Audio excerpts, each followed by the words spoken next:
پھر یہ نماز تراوی جس کا آج کل کچھ لوگوں نے تماشا بنایا، کئیوں نے ابھی 6 دن کا قرآن ختم کروا دیا، اب یہ 6 دن کے بعد یہ جو نوجوان ساری رات سڑکوں پر پھریں گے، اب 6 دن کے بعد جنہوں نے یہ بات بنا لی کہ ہم نے قرآن سن لیا اب ہم تراوی پڑھنے نہیں جائیں گے، میں ان ملاؤں سے پوچھتا ہوں جو 6 دن کا قرآن سنانے کے لیے کمر بستہ ہے صرف چندے کے سکوں کے لیے، کہ نماز تراوی وہ نماز ہے جس کے ایک سجدے پر 1500 نیکیاں محمد رسول اللہ کے حکم پر عطا ہوئی ہیں، تم آج اس کے ساتھ کھلواڑ کر رہے ہو، قیامت کے دن کیا تمہارا گریبان نہیں پکڑا جائے گا؟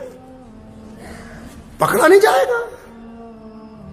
2 نعمتیں رسول اللہ صلی اللہ علیہ وسلم کی جوتیوں کے صدقے عطا ہوئی ہیں مسلمانوں کو، سحری عطا ہوئی، نماز تراوی عطا ہوئی۔ کون سی امت ہے پہلے جن کو تراویاں عطا ہوئی؟ یہ محمد رسول اللہ کی امت ہے جن کو تراوی کی نماز عطا کر دی گئی، اور پھر اتنی عظمت والی نماز، اتنی برکت والی نماز، اتنی شان و شوکت والی نماز کہ ایک سجدہ کتنے سیکنڈ کا ہے تراوی میں؟ ایک سجدہ زیادہ سے زیادہ 3 سیکنڈ کا، 4 سیکنڈ کا، 5 سیکنڈ کا، ایک سجدے کے اوپر 1500 نیکیاں محمد رسول اللہ نے فرمایا کہ عطا ہوں گی، تو اس سے بڑی دولت آج سے پہلے کسی امت کو نہیں ملی ہے۔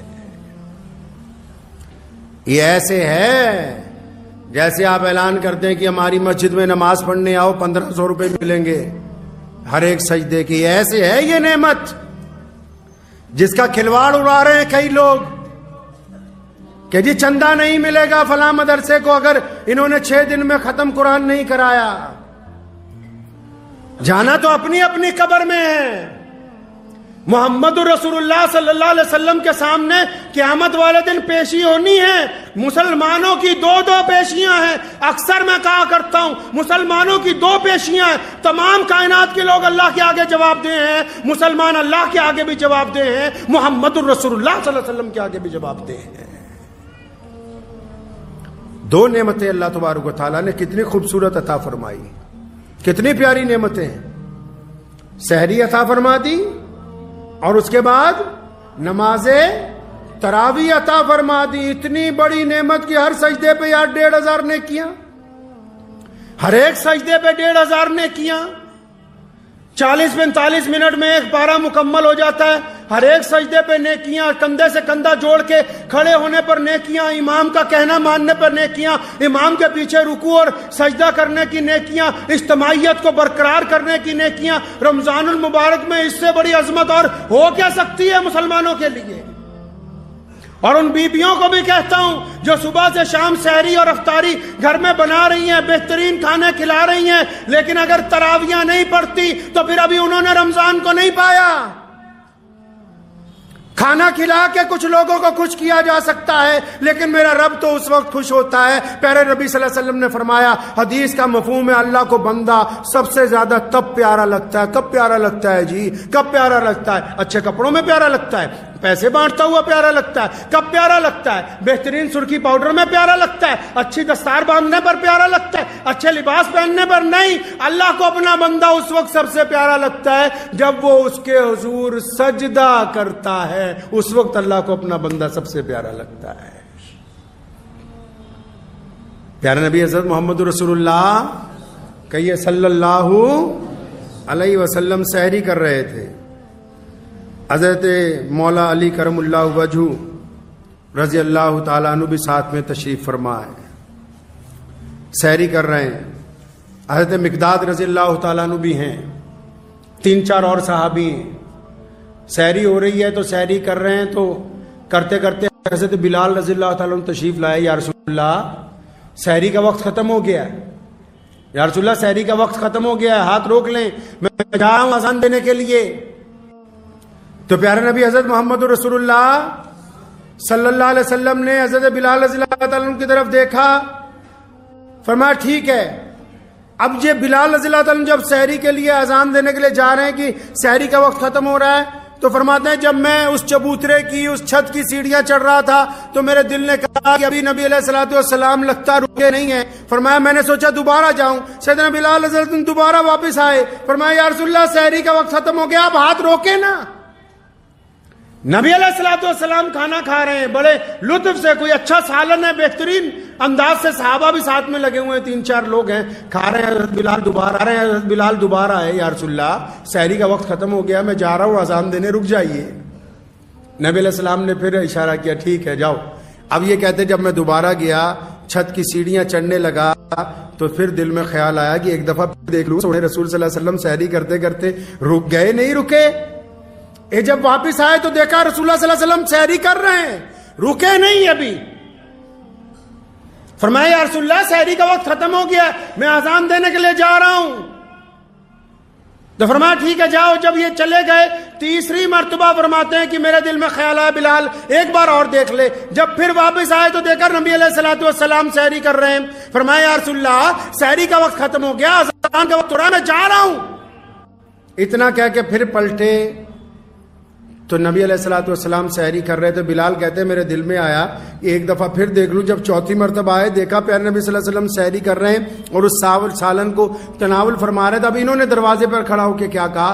فرمایا یا رسول اللہ اللہ کی قسم سحری کا وقت ختم ہو گیا ہے۔ محمد رسول اللہ نے ہاتھ روکا، فرمایا اللہ نے تیری بسم قسم کی لاج رکھ لی۔ مولا علی نے فرمایا بلال خدا کی قسم کہ محمد رسول اللہ جس وقت تک کھاتے رہتے صبح ہو نہیں سکتی تھی، یہ شان نبوت ہے کہ جب تک یہ سحری کرتے رہتے اس وقت تک صبح نہیں ہو سکتی تھی، کیونکہ تو نے اب اللہ کی قسم کھا لی، تیری لاج کی وجہ سے رسول اللہ نے ہاتھ روک لیا۔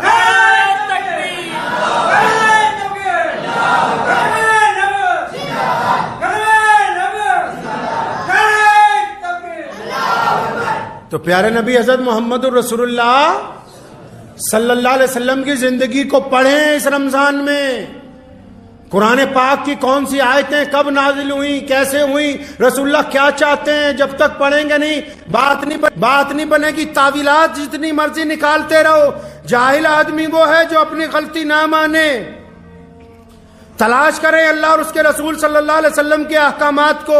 کسی سے ہٹ درمی کر کے کیا لینا ہے؟ ہر بندے نے مر کے جب اپنی قبر میں جانا ہے، جب ہر سوال کا جواب خود دینا ہے، جب اپنے بہی کھاتے ہمارے سامنے کھلنے، پھر یہ کون سی تعویل ہے کہ جی فلاں نے کہا 6 دن میں پڑھا دو، ہم نے پڑھ لی۔ جانا تو اپنے اپنے سفر پہ سب نے علیحدہ علیحدہ ہے، کوئی کسی کے ساتھ نہیں جاتا، چارپائی رکھ کے سب واپس آ جاتے ہیں، 2 منٹ میں بھاگتے ہیں۔